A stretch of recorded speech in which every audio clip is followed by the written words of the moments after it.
Back to my channel. આજે આપણે ઘરે બનાવ્યા છે ટોપરાના લાડવા। આ લાડવા આપણે કઈ રીતે બનાવ્યા છે આવો જાણી લઈએ તેની રીત।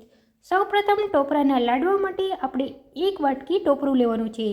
ગેસ ઉપર એક વાસણની અંદર ઘી લેવાનું છે અને તે ટોપરાને સેજ લાલ રંગ પકડે ત્યાં સુધી શેકી લેવાનું છે। ગેસની ફ્લેમને ધીમી રાખવાની છે।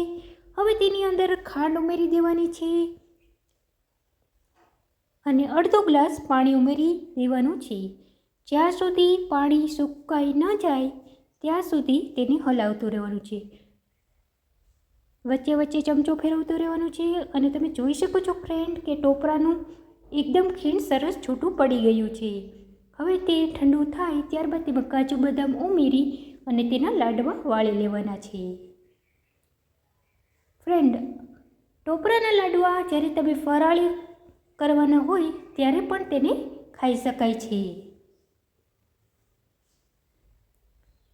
તો તમે જોઈ શકો છો ફ્રેન્ડ કે ટોપરાના લાડુ એકદમ સરસ તૈયાર બની ગયા છે।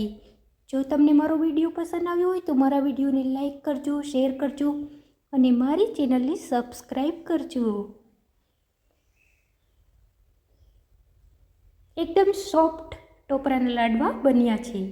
Thank you.